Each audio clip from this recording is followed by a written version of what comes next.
कि आपने क्या मांगा, इसके कुछ वीडियोस मैंने देखे हैं। वाह। आप लोगों से कह रहे हैं कि आपके पास जितना चाहे दान दे दो, अपना मकान दे दो, फ्लैट दे दो, बंगला दे दो, घोड़ा दे दो, गाड़ी दे दो, सोना चांदी, बैंक, एफडी, मंगलसूत्र, अंगूठी, लुगाई लड़का छोड़ के सब मुझे दे दो। ये हमारा डिस्क्लेमर रहता है दरबार के पहले का।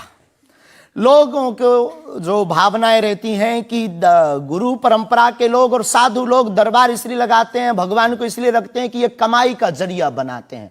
और हमने अपने दरबार में बैनर लगा करके, वो माइक पर ठोक करके बोलते हैं कि यहाँ किसी भी प्रकार का शुल्क, फीस, दक्षिणा नहीं लगता। पर अगर तुम शिष्य मानते हो अपने आप को और हम गुरु हैं, तो गुरु परंपरा के नाते अगर कुछ भी तुम दे दो, अगर आप भी इंडिया टीवी का ये हाउस हमारे नाम करें,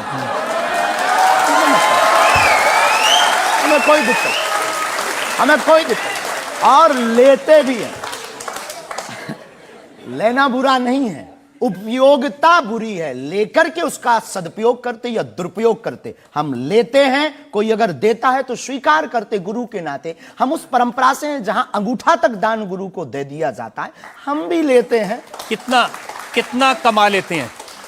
हमारी तो कोई फिक्स कमाई नहीं है, क्योंकि हमारी कोई कंपनी या बिजनेस नहीं है। कोई चढ़ा जाता है, हमारे पास करोड़ों सनातनियों का प्यार, लाखों करोड़ों लोगों की दुआएं, हजारों संतों का आशीर्वाद, इतनी कोई हिसाब किताब तो रखता होगा ना कि कितना पैसा आया। जितने सनातनी उतनी कमाई, हिसाब आप लगाओ।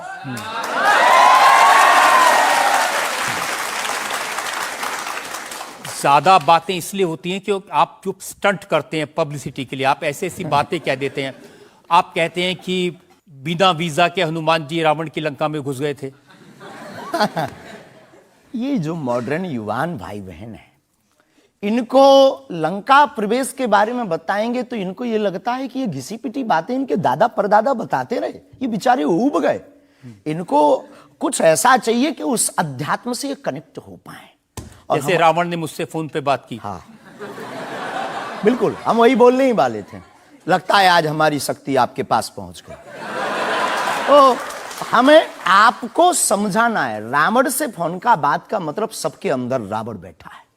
कोई ऐसा दुनिया में नहीं जो गलत कृत्य देख रहा, गलत कर रहा और सच जानते हुए चुप है, वो रावण की दृष्टि का आदमी।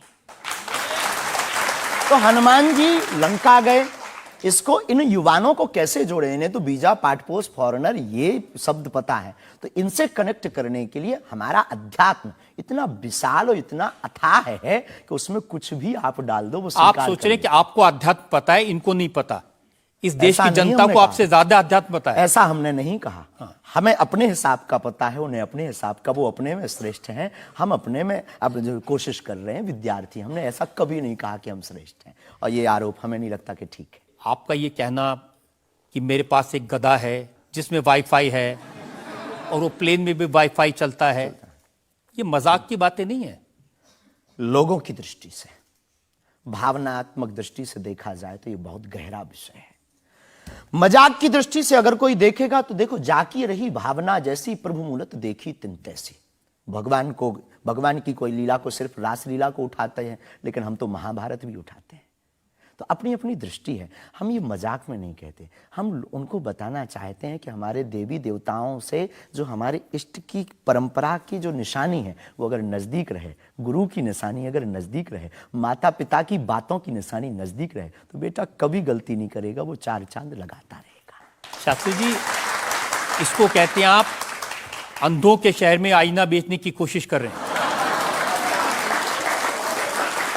ऐसा हमारा भाव नहीं है, अपितु हमारा भाव ये है कि उस केवल वाईफाई को हम बताते नहीं, उसकी महिमा भी बताते हैं, और दरबार में आने वाले लोगों को उसकी महिमा का अनुभव भी कराते हैं। तो फिर वो जो बात मजाक की है ना, वो फिर अध्यात्म, आस्था, ईश्वर से जुड़ करके नास्तिक भी आस्तिक बन जाता है। देखिए, आपको भोले भाले लोगों को बताना चाहिए कि भाई ये मैं मजाक में कह रहा हूं, विनोद हम कहते हैं, और ये मैं असल में बहुत बार बोलते हैं विनोद हम कर रहे हैं, हम बहुत बार बोलते हैं। अब कोई हमारे विनोद को सीरियस ले ले तो वो उसका निजी अनुभव है।